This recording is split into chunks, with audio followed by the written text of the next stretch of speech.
Mizutina. Hello everyone, and welcome to a new idea. As you can see, we have a new host for now, Princess Bowser. He'll be holding up their books while we read you the synopsis. And you're thinking, synopsis? What's this, Mizu? Well, presenting Read and Greet. Welcome, the newest manga. It's a silly idea, but I thought, let's give it a go.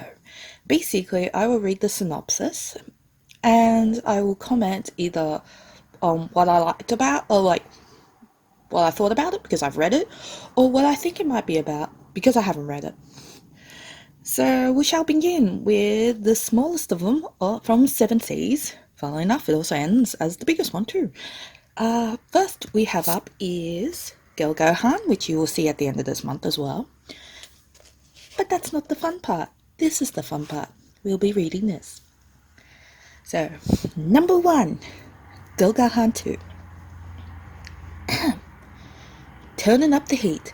It's been 3 months since Yabe Shinji started up his cooking club in hopes of forming a stronger connection with his students. And Okazaki Miku, the school's extravagant gal, is still his only club member. But what a club member she is!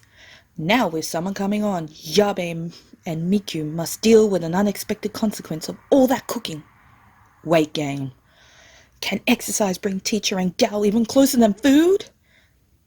Let me tell you, this was an interesting volume. I really enjoy it. I think it's adorable. I have read this, yes. Do they? I can't tell you that. But I can tell you, it's very cute. And so much more happens. And I really, really, really need more of these, but apparently it ends on volume 9. Next is a Yen Press title. It's in the middle of the series. Some of these are going to be in the middle of the series, so it's going to be interesting. But this one also ends on volume 9. It is Smoking Parade 7.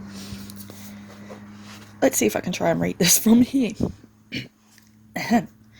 Unable to join the fight against spiders, the children of the dome have been hitting the books instead. Now Bold Boat's smallest members have worked out a strategy for tackling the greatest enemies. Face to face with the Lord for the first time, the task has never seemed more impossible. But with the kids' plan in place, there's a real hope for victory. But when the truth dawns with the rising sun, Bold Boat's familial bonds will be tested like never before. Also a series with 9 volumes. I haven't read this. I have to play catch up actually. So I really can't predict what might happen. But it sounds really interesting, and it sounds like some doo-doo's gonna hit the fan like a mother fofo. Next is another series I have yet to catch up on, but it's high on my list. It's also from Yen Press, and it's the newest volume of Hatsuharu, volume 11. Let us begin. The start of a new school year brings unexpected trouble for Kai, as the new semester's class assignments means he's no longer in the same class as Riko. Their time together has been drastically cut, but Riko is completely unfazed to Kai's dismay. Luckily, the school trip is around the corner, and there'll be plenty of time for relationships, even if it's not their own they're working on. Ooh, this sounds interesting. I predict it's got a lot about relationship building, and I love adding that sort of stories. Don't get me wrong, I'm excited for it. Next, we're now moving on to Shoujo Beat. More shoujo for all you guys out there. Starting with Snow White with the Red Hair, Volume 6. I have read it, I've enjoyed it, and I can't wait to read more. Shirayuki is an herbalist famous for her naturally bright red hair, and the Prince of Tanbaran wants her all to himself. The prince from the neighboring kingdom Zen rescues her from her plight, and thus begins their love story. That's the general synopsis. You're going to hear it for every volume. I might skip that part. Who knows? The banquet in Tanabaran begins, and Shirayuki and Ui are dressed to impress. But it's not all frills and lace, as Zen learns those aiming to kidnap Shirayuki have pinpointed her location. Against his brother Azani's wishes, Zen rides for Tanabaran.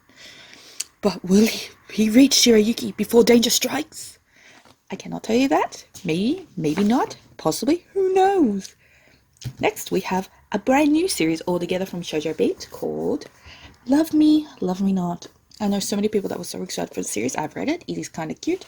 I'm still trying to figure out how I feel about it. But we'll get there with more volumes. Fast friends Yuna and Akari are complete opposites. Yuna is an idealist, while Akari is a realist. When Lady Killer Rio and the oblivious Kozuomi join their ranks, love and relationships become quite complicated. Indeed it does. Indeed it does. Next is the newest. Oh no, we're on to Shonen Jump.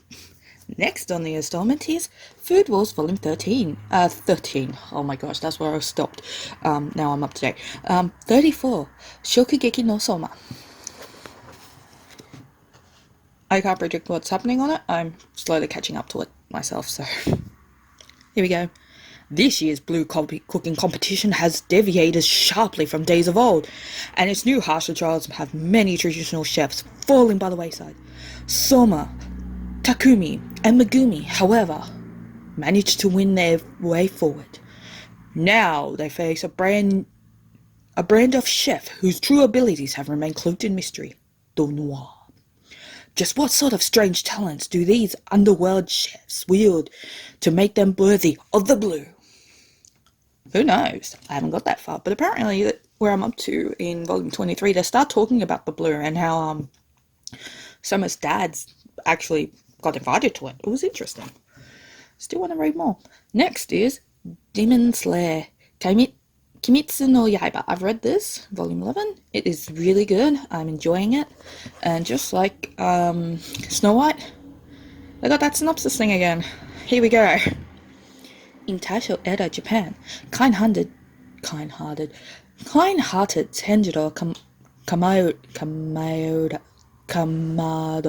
Kamado makes a living selling charcoal. But his peaceful life is shattered when a demon slaughters his entire family.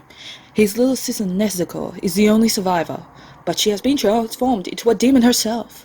Tanjiro sets out on a dangerous journey to find a way to return his sister to normal and destroy the demon who ruined his life.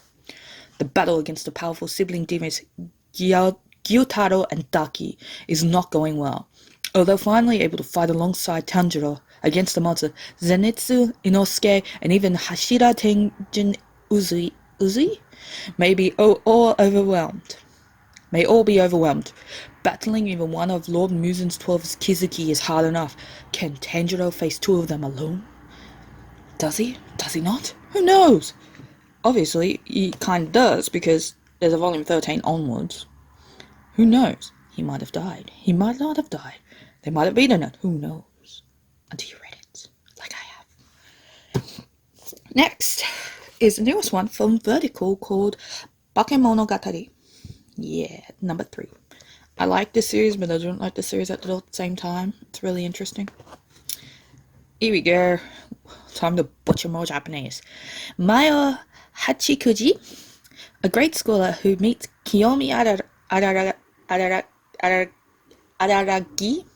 there you go, and a lost snail who can never arrive at her destination. I'll bring her to her mother safe and sound. That is my duty. She got to get home before her feelings fade away. That was actually an interesting read. As I said, I love and hate this series all at the same time, because I don't know, the art's beautiful, but there's something about it that just rubs me the wrong way, but I still want to read more of it. Can't help myself. Next is the newest title from Kodansha. I enjoy it because I like silly things like this. So we got Sweat and Soap. I've read it, I've enjoyed it, and I can't wait to read more, actually. Here we go. Heaven Sent. Asako's living her dream, working at the toiletry maker Lilladrop. But she has a secret. The reason she loves the company so much is that she's ashamed of her body odor, and their soap is the only thing that's ever helped her. So when a company's lead product developer, a perfuming genius, approaches her in the lobby and wonders what that smell is, she's terrified. But could it be he likes it? That he likes her? And most surprising of all, she might just like him back. I love this series. It's really cute. It's adorable. I've been kind of waiting for a series like this, even though it's kind of weird all at the same time, but hey, I like it weird.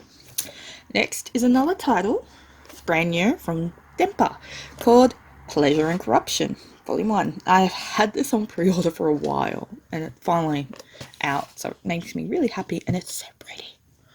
What it's about, it is so pretty. You're going to hear all about it now.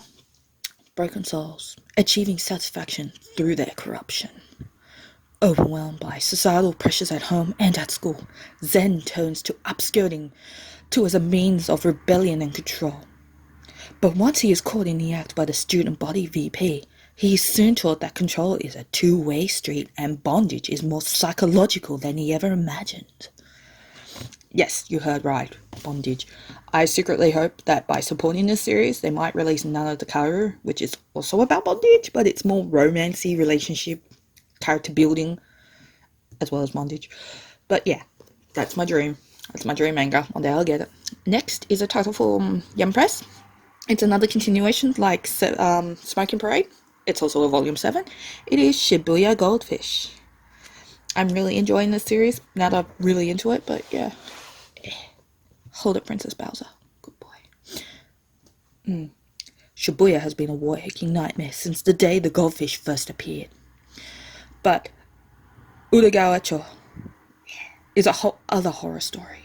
Sure, grotesque goldfish known as limbs, so called for the human arms protruding from their mouths, are unique to the area. An encounter with one spells almost certain death. Despite his odd, unsympathetic demeanor, SDF officer soldier Mibu is nonetheless Hajime's best hope for reuniting with his friends.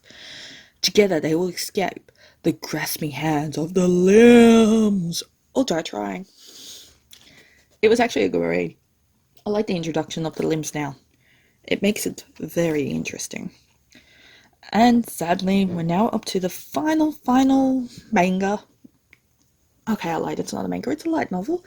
It is also from Seven Seas. It is Neon Genesis Evangelion Anima Volume 2. Sorry about that. Shibuya Goldfish was not finished in its limelight. But here you go. We'll go with the next chunky light novel. The Shadow in the Sky. Oh, I'm going to do this in a really dumb voice, so forgive me for this. Tensions run high as the black giant Amados looms threateningly over planet Earth. Armed with the mighty spear of Lungulus, the pilots race to avert disaster. But Ray Quattro throws a wrench in their plans by kidnapping Misato. Meanwhile, Shinji is confronted by a strange white Evangelion that looks just like Eva too, piloted by a familiar face. Can Shinji and his comrades save the Earth world yet again? Or are the forces arrayed against them just too strong this time? Who knows? I haven't read it. And we're back to normal because I really wanted to do a dumb voice. Much happy. But yes, there you go. That's it. Those are all the synopsis for today. Normally I do 9, so this was special. It'd probably be 9 mangas, and if there's light novels, they get added on because I like my light novels. Until light novels are about equal to the mangas, then I might have to start doing some nitpicking here and there. Don't mind me. Better. So yeah, that's all for today. I hope you like this idea. I might play with more voices in the future. I don't know. I'm still deciding. But I like to get better at reading things out loud.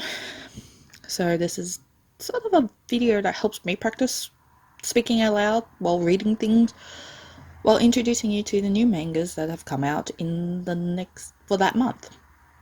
So I hope you enjoyed it. If you have any comments, feel free. If you like it, tell me. If you want to keep seeing more, you know the dealio. Subscribe on that. Oh, I can't believe I did that. I'm ashamed of myself. But for now, read all the things and give all these series a go. Yay!